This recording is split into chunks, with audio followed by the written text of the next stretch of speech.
Hello नमस्कार dear student, welcome to success career. आज की इस वीडियो में आप लोग देखने वाले हैं आईटीआई फिटर सेकेंड ईयर की। हम लोग जैसे कि यहाँ पे एमसीक्यू को कर रहे थे, जो कि प्रीवियस ईयर क्वेश्चन पूछे गए हैं। टोटल में आप लोग को यहाँ पे 507 जैसा कि बोला था कि आप लोग को सेकेंड ईयर में टोटल क्वेश्चन कराएंगे, और इससे बाहर आप लोग का सेकेंड ईयर फिटर थ्योरी में आपका बाहर नहीं आने वाला है, ठीक है। और इससे मैंने पहले आपको क्लास 6 तक ले रखा है। अगर आप उन वीडियो को नहीं देखे होंगे तो लिंक हम आपको डिस्क्रिप्शन बॉक्स में दे देंगे प्लेलिस्ट का, वहां से आप लोग सभी वीडियो को देख जाइएगा। ये क्लास 7 है, जो कि हम लोग यहाँ से 181 से क्वेश्चन करेंगे। 180 पहले हमने क्वेश्चन करा दिया है, और ये पीडीएफ आप लोगों को हमारे टेलीग्राम चैनल में मिलेगा। इसका लिंक हम आप लोगों को डिस्क्रिप्शन बॉक्स में दे देंगे।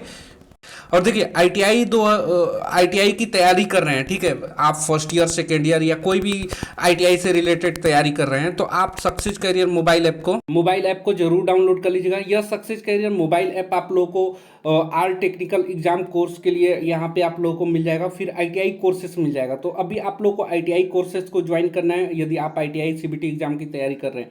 यहाँ पे आपको ITI fitter theory first year CBT exam mock test मिल जाएगा, और स्टडी मटेरियल भी मिलेगा। और आईटीआई इलेक्ट्रीशियन फर्स्ट ईयर, उसके बाद diesel mechanic electrician second year, ITI computer operator, ITI Turner, और यहाँ पे फिटर सेकेंड ईयर की भी आप लोगों को कोर्सेज मिल जाएंगी। पीडीएफ आपको टेलीग्राम चैनल में यहाँ पे मिल जाएगा। तो टेलीग्राम चैनल का लिंक हम डिस्क्रिप्शन बॉक्स में दे देंगे, यहाँ पे आकर क्लिक करिएगा, और यहाँ पे आपको फाइल सेक्शन में जाना है, और यहाँ पे फिटर सर्च करना है, ठीक है।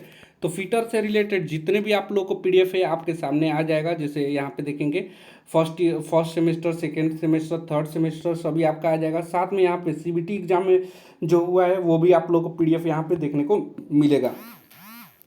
तो चलिए, 181 नंबर का आंसर आप लोग बताएंगे कमेंट बॉक्स में। What is the temperature required to process the chromizing for prevention of corrosion. जंग के रोकथाम के लिए क्रोमाइजिंग प्रक्रिया के लिए आवश्यक तापमान कितना होता है? तो आवश्यक तापमान याद रखिएगा 1300 डिग्री सेल्सियस से 1400 डिग्री सेल्सियस के बीच होता है। ये आपको याद रखना है। करेक्ट आंसर यहाँ पे डी हो जाएगा।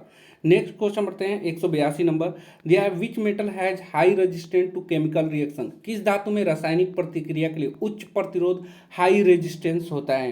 यानी कि हाई रेजिस्टेंस का मतलब है कि रासायनिक प्रक्रिया न करे, ठीक है, प्रक्रिया न करे, तो वो होता है निकिल। निकिल ऐसा धातु है जिसपे रासायनिक प्रक्रिया नहीं होती। करेक्ट आंसर क्या हो जाएगा? बी हो जाएगा। नेक्स्ट क्वेश्चन देखेंगे।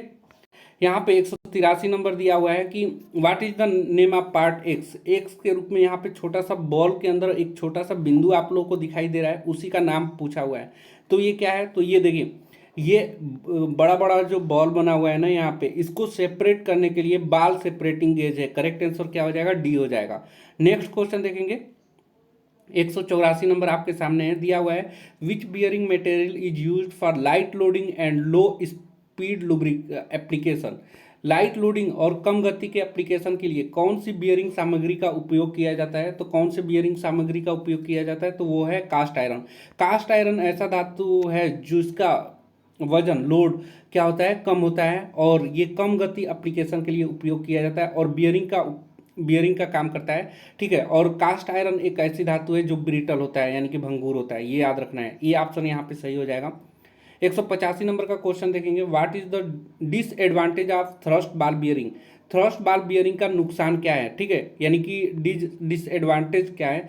तो इसका जो डिसएडवांटेज है ना, वो है can not take horizontal thrust. ये क्षैतिज एंड थ्रस्ट नहीं ले सकता, ठीक है, हॉरिजेंटल इन थ्रस्ट नहीं ले सकता। करेक्ट आंसर बी हो जाएगा।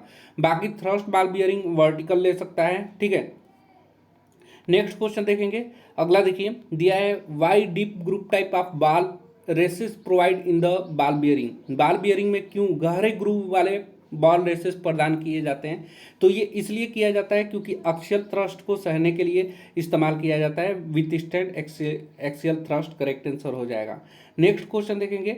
यहाँ पे which bearing carry the load parallel to its bearing axis. किसी बियरिंग में लोड बियरिंग के अक्ष के पैरेलल यानी समांतर होता है। कौन सा बियरिंग लोडिंग बियरिंग अक्ष के पैरेलल के समांतर होता है? तो यहाँ जो करेक्ट आंसर हो जाएगा वो है थ्रस्ट बियरिंग। थ्रस्ट बियरिंग क्या होता है कि बियरिंग में लोडिंग बियरिंग के अक्ष के समांतर होता है। नेक्स्ट क्वेश्चन देखेंगे। 188 नंबर दिया है हार्ड जर्नल के लिए कौन सी बियरिंग मटेरियल सबसे उपयुक्त है? Which bearing material is best suited for hard journal. Hard journal के लिए कौन सी बियरिंग मटेरियल सबसे उपयुक्त है? तो सबसे उपयुक्त जो माना जाता है वो है एल्युमिनियम, ठीक है, एल्युमिनियम मिस बियरिंग करेक्ट आंसर हो जाएगा एल्युमिनियम एलॉय। अगला देखिएगा, दिया है which bearing material has low coefficient of friction and high material cost. ठीक है, किस सामग्री में घर्षण और उच्च सामग्री लागत कम सकुशल होता है। तो लो कोफिशिएंट फ्रिक्शन होता है, यानी कि घर्षण गुणांक कम होता है, एंड हाई मटेरियल कास्ट, और मटेरियल की कास्ट जो होती है कीमत वो ज़्यादा होता है। नाइलॉन हो गया, टेफ्लॉन हो गया, थ्रस्ट बॉल बियरिंग हो गया, या लेमिनेटेड फेलोनिक्स हो गया।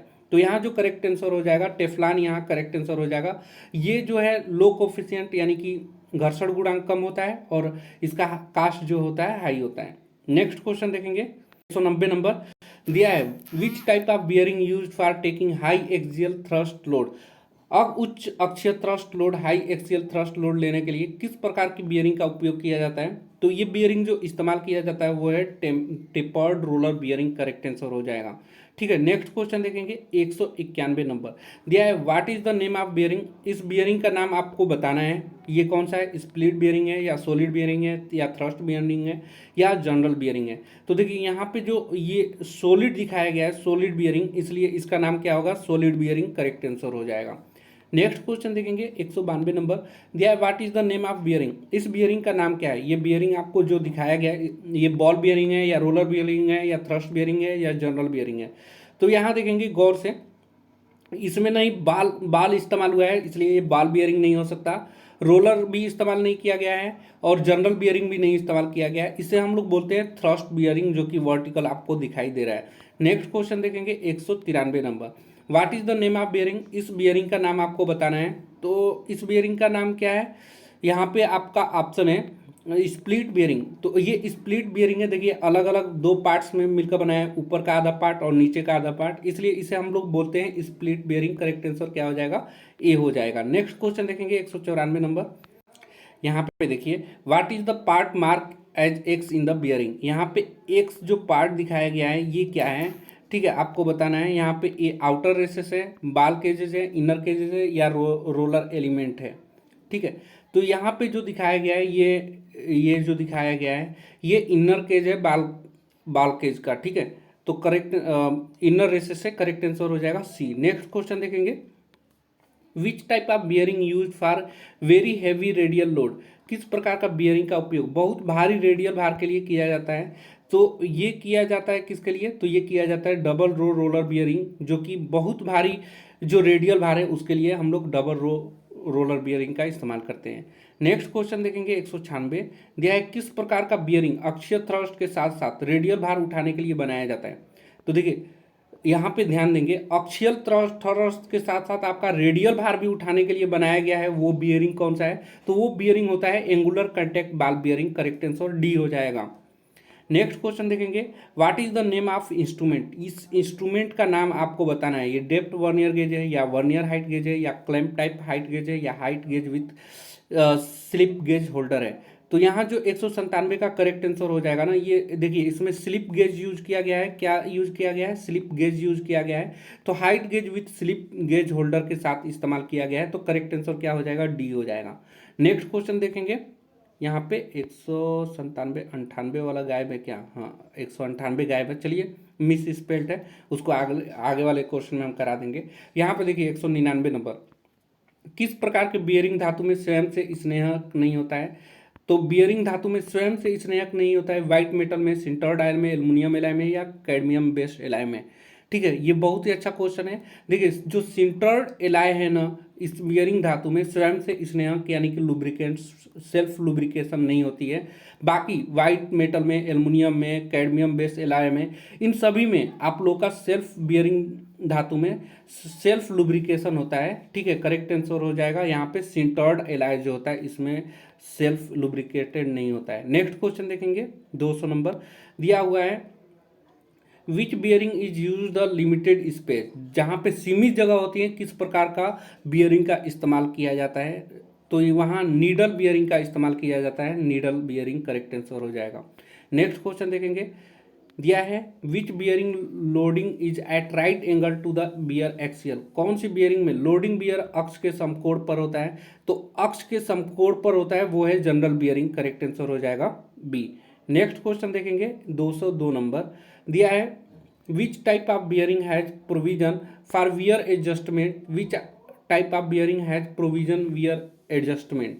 ठीक है, ये 2 बार क्वेश्चन हो गया है, एक बार हिंदी में होना चाहिए, हिंदी में चलिए समझा देते हैं। देखिए दिया है which type of bearing has provision for wear adjustment, wear को एडजस्ट करने के लिए यानी कि समायोजित करने के लिए कौन सी बियरिंग इस्तेमाल किया जाता है, तो वो है एडजस्टेबल स्लाइड बियरिंग, यानी कि समायोजित स्लाइड करके जो बियरिंग यूज किया जाएगा वही बियरिंग प्रोविजन होता है कि वियर एडजस्टमेंट किया जा सके। नेक्स्ट क्वेश्चन देखेंगे, व्हाट टाइप ऑफ की, यहाँ पे इस कुंजी के किस प्रकार नाम दे, यानी कि ये जो कुंजी आपको दिखाया गया है यहाँ पे, ये कौन सा कुंजी है, फिदर की है, जिब की है, वुडरफ की है या फ्लैट सेडल की है, तो ये याद रखना है, ये जो है ये वुडरफ की है, करेक्ट आंसर क्या हो जाएगा, सी हो जाएगा।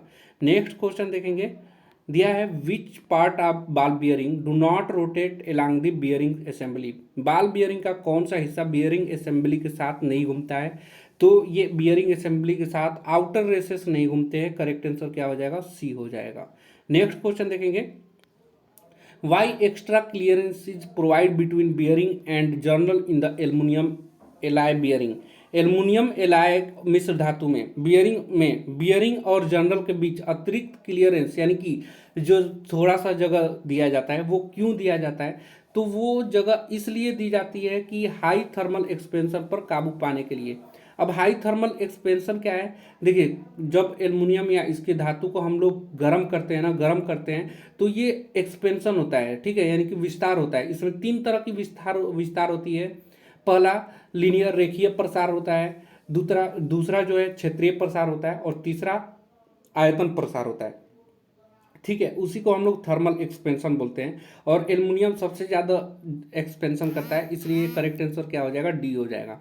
नेक्स्ट क्वेश्चन देखेंगे 206 नंबर, दिया how bunching up of rolling element avoid in the bearing assembly, bearing assembly में रोलिंग तत्वों का एक साथ गुच्छन होना कैसे रोका जा सकता है, तो बियरिंग असेंबली में रोलिंग तत्वों के साथ गुच्छन होने के लिए रोकने के लिए यहाँ पे जो इस्तेमाल किया जाता है वो है करेक्ट आंसर बाई केज के द्वारा यहाँ पे गुच्छन होने से रोका जाता है। ठीक है, नेक्स्ट क्वेश्चन देखेंगे 207 नंबर, दिया है what is the angle of deviation provided on elbow and bend in pipe work, pipe work कार्यों में एल्बो और बेंड पर विचलन का कोण कितना होता है, तो विचलन का कोण यहाँ पे देखिए जो एल्बो है उसमें 90 डिग्री का, देखिए एल्बो कुछ इस प्रकार बना होता है, यहाँ पे आप लोग देखे होंगे अपने किताबों में फिगर या आप अपने आईटीआई में देखे होंगे, ये एल्बो हो गया, और बेंड में 45 डिग्री का विचलन कोण होता है, ये आपको याद रखना है, करेक्ट आंसर ए हो जाएगा। नेक्स्ट क्वेश्चन देखेंगे 208 नंबर, दिया है आपके सामने how the water flow is stop from the valve around the stuffing box, stuffing box के पास लगे वाल्व से पानी का प्रवाह को कैसे रोका जाता है, तो पानी को प्रवाह को रोकने के लिए हम लोग इस्तेमाल करते हैं पैकिंग विथ एस्बेस्टस हेम्प, यानी कि एस्बेस्टस हेम्प के साथ पैकिंग के साथ हम लोग पानी के बहाव को प्रवाह को रोक सकते हैं, करेक्ट आंसर क्या हो जाएगा यहाँ पे, डी हो जाएगा। नेक्स्ट क्वेश्चन देखेंगे 208 के बाद 209, दिया है what is the position of eccentric reducer are use in the pipeline, पाइपलाइनों में एक्सेंट्रिक रिड्यूसर की पोजीशन क्या होती है, तो एक्सेंट्रिक रिड्यूसर की पोजीशन जो होता है वो होता है हॉरिजॉन्टल पोजीशन, यानी कि क्षैतिज पोजीशन में होता है, करेक्ट आंसर डी हो जाएगा। नेक्स्ट क्वेश्चन देखेंगे, दिया है what is the remedial measure to stop the dripping of water from household tap even after firmly close, मजबूती से बंद होने के बाद भी घर के नल से पानी के टपकने को रोकने के लिए उपाय क्या है, तो देखिए यहाँ पे मजबूती से बंद होने के बाद घरों में नल से जो पानी टपकता है ना, उसके लिए क्या उपयोग करते हैं, आपके घरों में भी पानी टपकता होगा तो उसके लिए जो इस्तेमाल करते हैं, वाशर जो है उसके अंदर खराब हो जाता है तो उसको हम लोग रिप्लेस कर देंगे ना तो पानी टपकना बंद हो जाएगा। ठीक है, जो उसके अंदर वाशर होता है उसको बदल देंगे तो पानी टपकना बंद हो जाएगा। ठीक है, इस प्रकार हमने आपको क्लास 7 भी कंप्लीट करवा दिया। अगला क्लास 8 आप लोगों को जल्दी मिल जाएगी, और अगर आपने इससे पहले की वीडियो क्लासेज नहीं देखा होगा तो प्लेलिस्ट का लिंक हम डिस्क्रिप्शन बॉक्स में दे देंगे सेकेंड ईयर का, उसे आप लोग ज्वाइन करके पूरा देख जाइएगा। और सब पहली बार आप मेरे यूट्यूब चैनल पे होंगे तो सब्सक्राइब कर लीजिएगा। और ये अपने शख्स जो सेकेंड ईयर की ग्रुप है फिटर वाले, उसमें आपका आईटीआई ग्रुप में इसे जरूर डालिएगा कि उनको भी बेनिफिट मिल पाए। आज के लिए वीडियो में इतना ही, और वीडियो हेल्पफुल होगा तो लाइक कर दीजिएगा। हाँ, और चैनल पे पहली बार होंगे तो सब्सक्राइब कर दीजिएगा, और टेलीग्राम अभी तक ज्वाइन नहीं किया है तो टेलीग्राम ज्वाइन कर लीजिएगा। व्हाट्सअप भी आपको लिंक हम डिस्क्रिप्शन बॉक्स में दे दिए हैं, जहाँ पे आप लोगों को आईटीआई करने के बाद गवर्नमेंट जॉब, प्राइवेट जॉब और अप्रेंटिस की इन्फॉर्मेशन चाहिए तो मैं इसमें आप लोगों को डायरेक्टली देता रहता हूं, जिससे आपको बेनिफिट होगा जैसे ही करके निकलेंगे। क्योंकि पता नहीं चल पाता है, फ्यूचर में आप आईटीआई कर लेते हैं और खोजते रहते हैं कि अप्रेंटिस कब निकल रहा है, मेरिट कब आ रही है, या गवर्नमेंट जॉब आईटीआई से कहाँ निकल रहा है। ये सभी आप लोगों को टेलीग्राम चैनल में मिलता रहेगा और व्हाट्सअप ग्रुप में, दोनों को ज्वाइन करके रखिएगा। आज के लिए वीडियो में इतना ही। Thanks for watching this video guys. मिलेंगे नेक्स्ट वीडियो में, तब तक के लिए बाय।